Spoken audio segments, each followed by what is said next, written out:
이번 시간에는 유튜버의 사업자 등록에 대해 설명드리겠습니다. 일회성이 아니라 계속적이고 반복적으로 영상 콘텐츠를 생산하고 이에 따른 수익이 발생하는 경우 사업자 등록을 해야 합니다. 유튜버가 사업자 등록 신청 시 개인 사업자 또는 법인 사업자로 사업자 등록을 해야 하는지, 개인 사업자라면 일반 과세자 또는 간이 과세자 또는 면세 사업자로 신청을 해야 하는지 고민이 되실 텐데요. 1인 미디어 콘텐츠 창작자가 독립된 자격으로 근로자를 고용하지 아니하고 물적 설비가 없이 다양한 콘텐츠의 영상을 영상 플랫폼에 공급하면서 수익이 발생하는 경우에는 면세 사업자에 해당합니다. 여기서 말하는 인적 설비는 시나리오 작성자나 영상 편집자 또는 기타 직원을 말하고, 물적 설비는 계속적, 반복적으로 유튜브 제작에 이용되는 전문적인 촬영 장비를 보유하거나 별도의 방송용 스튜디오 등을 말하는데, 이러한 인적 요경이나 물적 설비가 없다면 면세 사업자로 신청을 하시고, 해당 업종 코드는 940306 1인 미디어 콘텐츠 창작자입니다.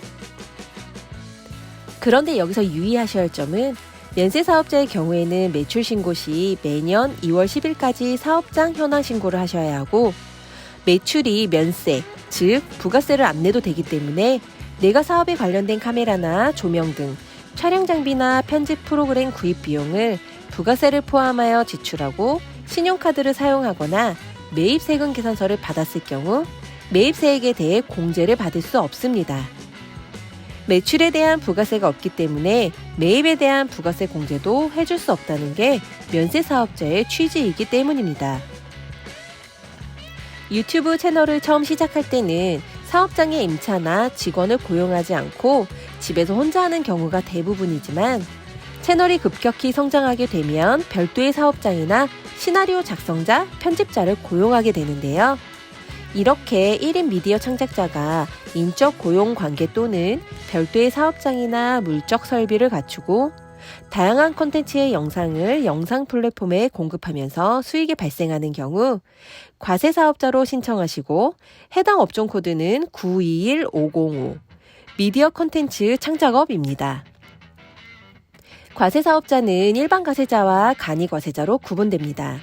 이때 부가가치세 계산 산식, 세금 계산서 발급 의무 등의 차이를 고려하여 내가 어느 과세 유형이 적합한지를 판단하여 사업자 등록을 하여야 하며, 매년 매출 실적에 따라 다음 연도의 과세 유형을 새롭게 판정하게 되니 이 부분도 꼭 기억하셔야 할 부분입니다.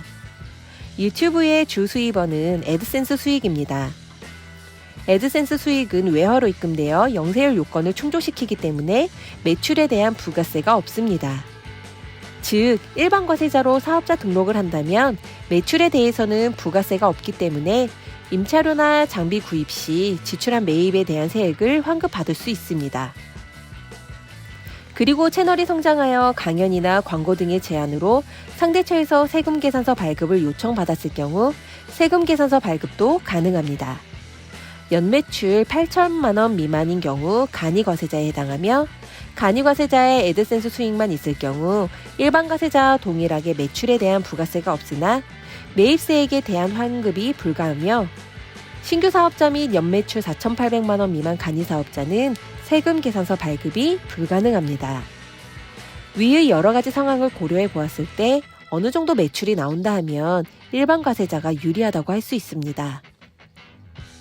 그 이외에 크리에이터이지만 MCN으로부터 수익을 지급받아 사업소득 원천 징수를 하는 경우에는 사업자 등록을 하지 않아도 됩니다. 유튜버가 고소득을 산출하는 요즘 시대에는 애드센스 매출에 대해 국세청에서 관심을 많이 갖고 있고, 사업자 없이 유튜브를 시작하여 촬영 장비 등의 구입을 위해 비용을 지출했을 경우 일정 기간 경과 시 비용에 대한 매입세액 공제를 받을 수 없습니다. 그리고 매출이 폭발적으로 증가하지 않는다면 개인 사업자로 사업자 등록을 내셔도 되지만, 업종의 특성상 비용을 처리할 부분이 많지 않습니다. 인건비나 물적 설비 이외에 특별히 지출되는 비용이 없기 때문에 매출이 거의 이익으로 남게 됩니다. 이럴 경우 세율이 낮은 법인 사업자를 고려하시기도 하는데요.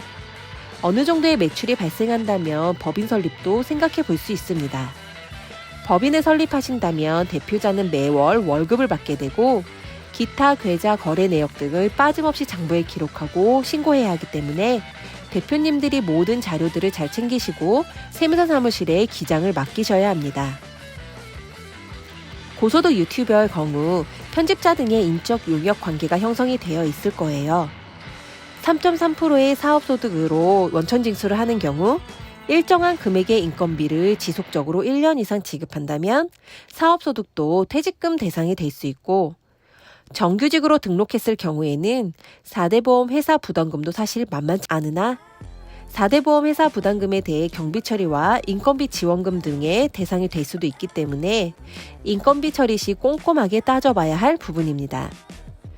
또한 브랜딩을 계획하시는 유튜버님들은 미리 상표권 등록에 대해서도 공부하셔서 채널이 폭발적으로 성장하여 법인으로 전향하기 전에 상표권 등록 절차로 상표권 인정을 받으시는 것도 하나의 방법입니다. 지금까지 유튜버 사업자 등록에 관한 영상이었습니다. 다음에는 더 도움이 되는 영상으로 찾아뵐게요. 시청해주셔서 감사합니다.